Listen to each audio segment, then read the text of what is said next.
बिस्मिल्लाहिर्रहमानिर्रहीम अस्सलाम वालेकुम। मैंने आज तक आपको अपनी कामयाबियों के बारे में तो बहुत बताया कि ये किया वो किया, इसमें ये फ़ायदा हुआ उसमें वो फ़ायदा हुआ, लेकिन आज मैं आपको अपनी नाकामी दिखाना चाहता हूँ। और आज की वीडियो मैं बना रहा हूँ अपने उन दोस्तों के लिए जो मेरे हम उम्र हैं, पूरी तरह से होल्ड नहीं है चीज़ों के ऊपर और इस डर से कुछ नया नहीं कर पाते कि अगर मैं उसके अंदर नाकाम हो गया तो मेरे बड़े क्या कहेंगे। मेरी एक बात को याद रखिएगा कि अगर आप अपने काम में होने वाली नाकामी के ऊपर तनकीद को बर्दाश्त नहीं कर सकते तो आप कामयाब नहीं हो सकते। तो मैं आज आपको अपने तरबूज का एक टनल दिखाऊंगा जो आज से तकरीबन 15 दिन पहले मेरे लिए बड़े फ़ख्र की चीज़ थी, एक नई चीज़ थी, एक नया काम था जिसको मैंने अपने सारे बड़ों की मुखालफत के बावजूद किया। मेरे अब्बू ने मुझे मना किया, मेरे भाई ने मुझे मना किया कि ये काम नहीं करो, इसमें कोई फ़ायदा नहीं होगा, ये चीज़ कामयाब नहीं हो सकती। लेकिन जो नाकामी की रीज़न वो बताते थे, नाकामी उस रीज़न से नहीं हुई, दूसरी रीज़न से हुई, लेकिन नाकामी हो गई।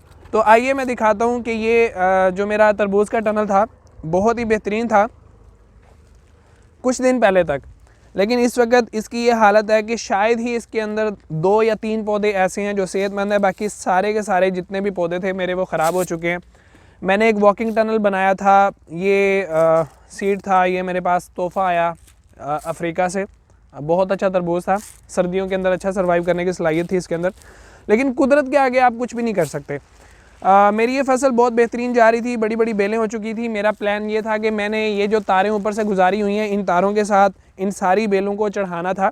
आमतौर पे तरबूज की एक एक बेल के साथ आपके 3 तरबूज तैयार होते हैं, 4 तरबूज तैयार होते हैं, लेकिन उन तरबूज़ों की तादाद तो ज़्यादा होती है, वज़न अच्छा नहीं होता। तो मैं चाहता ये था कि मैं तादाद बेशक ज़्यादा तैयार ना करूं, लेकिन मैं उनकी एक अच्छी शेप तैयार करूं। मैंने मुख्तलिफ शेप्स उनको देनी थी। एक लाइन जो सी ये वाली लाइन थी, इसके ऊपर मैंने सिर्फ एक एक तरबूज तैयार करना था, बाकी सारे तरबूज तोड़ देने थे। और ये जो दूसरी लाइन है इसके ऊपर मैंने 2 तरबूज तैयार करने थे। मैंने इन बेलों को हैंग करना था, इनके साथ रस्सियों के ज़रिए से इनको ऊपर चढ़ाना था। जब तरबूज लग जाता तो उसको थोड़ा सा नीचे लटका देना था ताकि उसको ज़मीन की सपोर्ट मिलती रहे।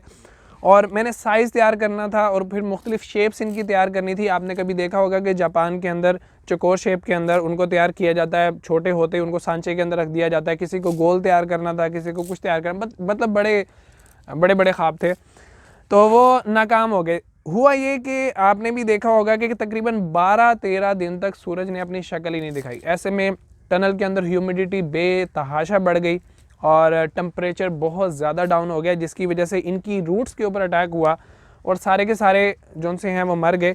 अभी 1-2 रह गए हैं, बाकी सारे के सारे जो से हैं उनकी जड़ें ख़त्म हो चुकी हैं। अंदर से इसका तना खोखला हो चुका है, गल चुका है, ज़्यादा नमी की वजह से अंदर से बिल्कुल गल चुका है, उसके अंदर सलाहियत ही नहीं है। और ये सारे का सारा शेड जो सा है वो तकरीबन मेरा 3-4 दिन के अंदर अंदर ही ख़त्म हो गया। समझ ही नहीं आई कि हुआ क्या है।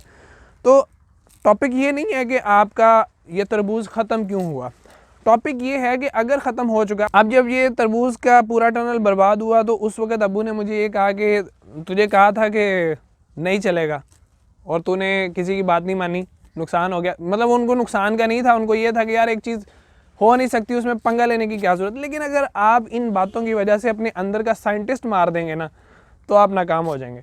आपने अपने अंदर का साइंटिस्ट नहीं मरने देना। तो मैंने उस बात को बर्दाश्त किया, उस चीज़ ने मुझे पीछे नहीं धकेला। ये दोबारा मेरे हाथ में तरबूज का डब्बा है और मैंने दोबारा ये आज बीज लगाना है। ट्रेज़ के अंदर मैं इसको लगा दूंगा, इंशाल्लाह 20 दिन के अंदर पनीरी तैयार होगी। और कोई बात नहीं, मैं जनवरी के अंदर या फरवरी के अंदर उसकी फ्रूटिंग नहीं ले पाया, लेकिन मैं मई के अंदर इंशाल्लाह फ्रूटिंग लूँगा। और जो चीज़ मैंने सोची हुई थी कि मैं मुख्तलिफ साइज़ के और मुख्तलिफ चीज़ें तैयार करूँगा उसकी, वो मैं ज़रूर करूँगा। तो मैंने जो डिसीजन लिया था कि मैंने तरबूज के ज़रिए से मुख्तलिफ उसकी शेप्स तैयार करनी है, उसका साइज़ तैयार करना है। मैंने 20-25 किलो का एक एक तरबूज तैयार करना है ताकि मैं देख सकूं कि उसके लिए मुझे क्या मेहनत करनी पड़ती है, क्या डोज देनी पड़ती है। तो मैं वो ज़रूर पूरी करूँगा। मैंने बात सुनी, एक कान से सुनी, दूसरे कान से निकाल दी। और इस मेरी बात से एक गलत मतलब मत लीजिएगा कि आपके बड़े हमेशा गलत नहीं होते, ठीक है। लेकिन अगर किसी चीज़ के अंदर आप श्योर हैं, अगर किसी चीज़ के ऊपर आपको एतमाद है कि इस चीज़ के अंदर आप सही हैं, बेशक आप बाद में नुकसान उठाते हैं, लेकिन अगर आपको उससे कुछ सीखने का मौका मिलता है तो सिर्फ किसी की बात सुन के ऊपर उसके अमल नहीं करना। बड़ों की इज़्ज़त करनी चाहिए, उनका एहतराम करना चाहिए, उनकी हर बात के ऊपर सर झुकाना चाहिए। लेकिन अगर आपको लगता है कि किसी चीज़ के अंदर घुस के आप उसमें फ़ायदा उठा सकते हैं तो फ़ायदा उठाएँ और बड़ों को प्रूव करें कि आप ठीक थे।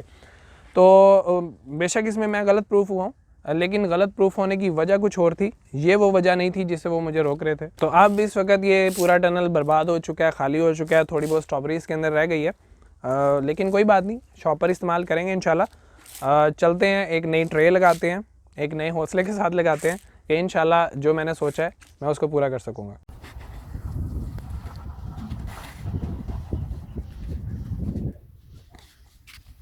तो अब इसको पीट मॉस को थोड़ा सा गीला कर लेते हैं ताकि ये अच्छी तरह पानी को जज़ब कर सके। इसको गीला करना बहुत ज़्यादा ज़रूरी होता है। थोड़ा सा पानी डाल लिया है, अब इसको हाथों से मलेंगे ताकि अच्छी तरह से पानी को अपने अंदर जज़ब कर ले। ये करना ज़रूरी है, वरना इसके बगैर अगर हम ट्रेस भरेंगे तो ट्रेस जो सी हैं वो पानी को जज़ब नहीं कर पाएंगी। तो ये 2 ट्रेस मुझे मिली हैं पुरानी ट्रेस में से, बाकी जितनी भी ट्रेस थी वो सारी की सारी हमने भर दी हैं। तो इनको भर लेते हैं अब, और इनके अंदर फिर हम बीज लगाएंगे। ये और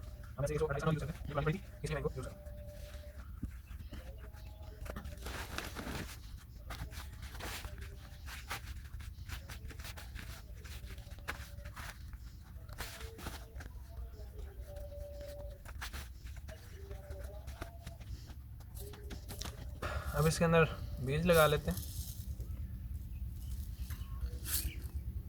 बीज की जो ये नुक्कर है ये हम नीचे रखेंगे और दबा देंगे।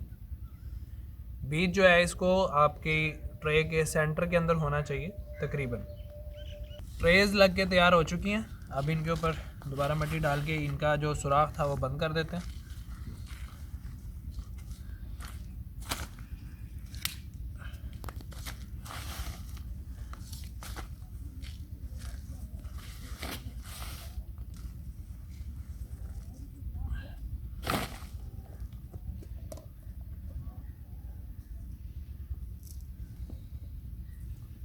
बंद नहीं हो रहा।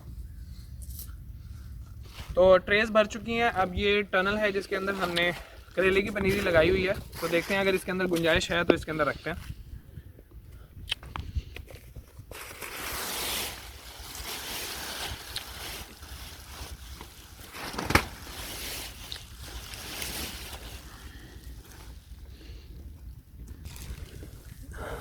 ये टनल, इसमें तो मुझे गुंजाइश नज़र नहीं आ रही। वो हीटर वगैरह पड़े हैं हीट देने के लिए। तो देखते हैं कहीं पे कोई जगह मिलती है तो वहाँ पे लगाते हैं। तो इनको यहाँ पे रख देते हैं। अब इनको पानी लगा देंगे और इंशाल्लाह मुझे उम्मीद है कि टेम्परेचर क्योंकि अब बिल्कुल ठीक है तो अच्छी पनीरी तैयार होगी। तैयार होने के 20 दिन के बाद हम इसको इंशाल्लाह टनल के अंदर ही शिफ्ट करेंगे और जो मेरा प्लान है मैं उसको ज़रूर पूरा करूँगा। तो अपने प्लान्स के साथ थोड़ा सा स्ट्रिक्ट रहें, जो प्रॉब्लम्स आती हैं उनको हल करने की कोशिश करें। इंशाल्लाह आप अपने प्लान्स को पूरा करने में कामयाब हो जाएंगे। मज़हर अली को इजाज़त दीजिए। अल्लाह हाफ़िज़।